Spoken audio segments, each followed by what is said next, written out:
தேர்தல்ல உங்க உழைப்பு தான் இங்க வந்து பாஜகவால ஒரு எம்எல்ஏ கிடைக்கிறதுக்கு வாய்ப்பு சொல்லிருக்கீங்க. ஆனா பாஜக இந்த முறை பாத்தீங்கன்னா தமிழகத்துல முக்கியமா கோவையை மையமா வச்சு ரொம்ப தீவிரமா செயல்படுறத பார்க்க முடியுது. களத்துல அவங்க தனியா நிற்கும் போது வாய்ப்புகள் ஜாஸ்தி நினைக்கிறீங்களா? அவங்க ஜெயிச்சா நான் அரசியலை விட்டு விலகுறேன். பிஜேபி ஜெயிச்சிருச்சுன்னா நான் அரசியல் விட்டு ஒதுங்கிக்கிறேன். ஏங்க ஒரு சட்டமன்ற உறுப்பினர் எங்களுடைய அதிமுக உழைப்புல தாங்க அவங்க வெற்றி பெற்றாங்க. அந்த வாக்கு எண்ணிக்கிற அன்னைக்கு எனக்கு தான் தெரியும். நான் தனிப்பட்டதுல யாரையும் சொல்லலை. அந்த நிலைமையில எப்படி இருந்தாங்க அந்த நேரத்தில் நீங்க ஜெயிப்பீங்க. ஏன்னா எங்களுக்கு கள நிலவரம் நாங்க தான் பார்த்தவங்க. இந்த இடத்துல வந்தா நம்ம ஜெயிப்போம், நீங்க கவலைப்படாதீங்கன்னு சொன்னால் நான் தான்.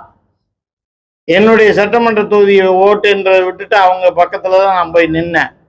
அதனால பிஜேபியில ஒரு கால் கனவு வேணா அது கோயம்புத்தூர்ல ஜெயிப்பேங்கிற கனவு. இது அதிமுக கோட்டை.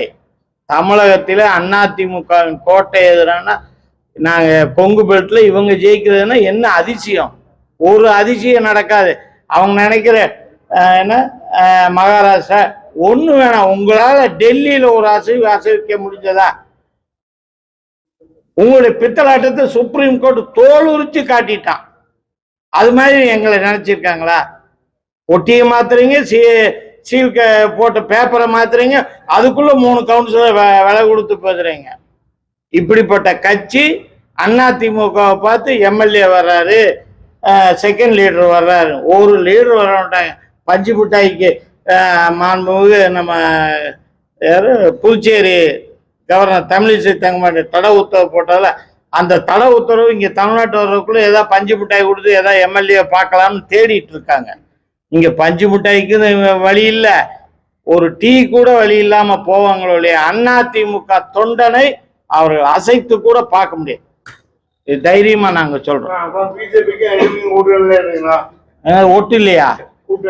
கூட்டணி இல்லைன்னு எங்க பொதுச் செயலாளர் பல முறை சொல்லிட்டாருங்க. 1/2 மணி நேரம் பேசி கூட்டணிங்கிறதே இல்ல, இப்ப இல்ல, எப்பவும் இல்ல.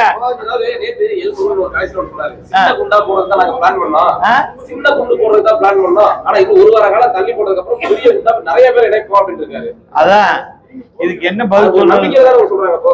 என்ன ஏன் நேத்து சேர்ந்திருக்க வேண்டிய உங்க நம்பிக்கை? நேத்து சின்ன குண்டுக்கே ஒரு ஆளும் இல்ல, நீங்க பெரிய குண்டு என்ன அணுகுண்டு மாதிரி சொல்லி ஒரு எலெக்ஷனை நீங்க ஜெயிச்சீங்க. அது மாதிரி இங்க எல்லாம் ஜெயிக்க முடியாது தம்பி. மத்திய அமைச்சர் அந்த கருத்துக்கு பொறுப்பேற்றுக்கு வர மத்திய அமைச்சராக இருக்கிறவர், நாட்டினுடைய 150 கோடி மக்களினுடைய அமைச்சர் இப்படி ஒரு கருத்தை சொல்றாரு. அந்த கருத்துக்கு அவர் பொறுப்பேற்றுக் கொள்வேன் சொல்லுவாரா? இந்த எங்களுடைய தலைமை நிலை செயலாளரையோ, எங்க மாவட்ட செயலாளரையோ, எங்கள் சட்டமன்ற உறுப்பினரையோ நான் கொண்டு வரேன்னு எல்முருகன் ஏத்துக்கிட்டாருன்னா அப்புறம் பேசலாம். சும்மா வதந்திகளை பேசிட்டு தெருவில் வரவங்க பேசலாம். ஒரு நாட்டினுடைய மத்திய அமைச்சர் பேசுறாருன்னு உங்க கட்சியினுடைய லட்சணம் தெரியுது. அவ்வளவு நேற்று ஆள் கிடைக்காம தானே போயிட்டாங்க.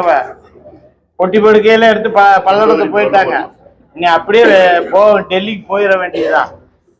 சரி, நன்றி. ரொம்ப நன்றி.